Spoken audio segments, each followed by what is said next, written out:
काय त्रास होतो तुम्हाला? माझ्या कमरेचा आणि मानेचा हां आणि गुडघं दुखत होतं. बरं. मग कधीपासून त्रास होत होता?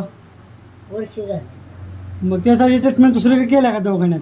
दवाखाना केला पण कमीच यायचं नाही. बरं. तेवढं फक्त महिनाभर गोळ्या खायच्या, औषधं खायची, बरं वाटायचं. बरं वाटायचं. बरं, इथली कधी माहिती पडली तुम्हाला? कोणी सांगितलं? माहिती पडली, माझा सुनाचा वडील हां इथं आलं. हां. त्यापासून 100 माणूस त्या गावात 2-4 गावाची इथं आले. आली तर म्हणजे तुम्हाला फरक पडल्यामुळं आम्हाला मी काय त्या युवायाला फरक पडल्यामुळं होय. मग त्यांनी सांगितलं आम्हाला जावा तुम्ही हं. आणि इथं जावा. मग आले. आता मला ही 4थी वेळ इथं यायची झाली, पण मी आज काय नाही केलं. मग आता तुम्हाला बरंच वाटतंय? बरं वाटतं. मी काय काय त्रास व्हायचा तुम्ही असं चालताना वगैरे कसं व्हायचं? चालताना पायाला गोळ, हां गुडघं दुखायचं, बरं डोकं पिटलंय, हां. मग मान लय दुखत होती. बरं, मग आता इथं आल्यापासून कसं वाटतं तुम्हाला? आता बरं वाटतं. बरं वाटतं. कुठून आला तुम्ही? आणि मांडव्याच्या वर मानेवाडी आहे, हां नागठाण मार्गी. त्या मानेवाडीत नाले. मग तुम्हाला बरं वाटलं म्हणून तुम्ही काय केलं? मुलीला बैलुगड तुम्हाला बरं वाटलं मग मुलीला बोलवले का तुम्ही? मुलीला मुंबईतनं बोलली.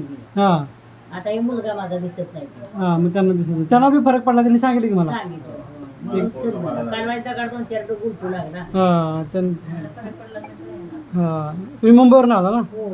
हां तिकडे पहिली भागात दिली सचिनकडे. होय. हां हां.